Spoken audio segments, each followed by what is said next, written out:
তো চলো তোমাদের সাথে শেয়ার করা যাক যে আজকে আমার শীতের দুপুরের লাঞ্চ মেনুতে কি কি আছে।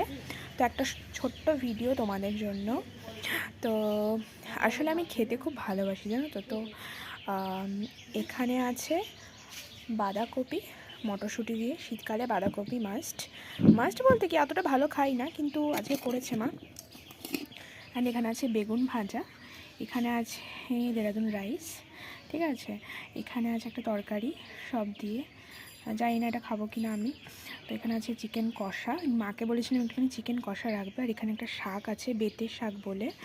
আর আছে দেখো চুনো মাছ, এটা যদিও বা দেখো ফ্রাই করা আছে, ঠিক আছে। এখানে অল্প করে একটু ভাত রাখা আছে। আর মা আজকে এই যে প্রেশার কুকারে সিটি দিয়ে এরকম চিকেনটা করেছিল। মাকে বললাম পাতলা করে প্রেশার কুকারে সিটি দিয়ে এরকম একটা চিকেন ঝোল রান্না করো।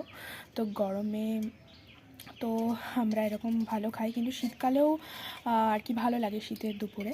তো অনেকদিন পরেই প্রেশার কুকারে সিটি দিয়ে চিকেনটা ট্রাই করব। তো আশা করি ভালোই হয়েছে। তো চলো খেয়ে নিই। তো পরের ভিডিওতে আবার তোমাদের সাথে কথা হচ্ছে, ঠিক আছে।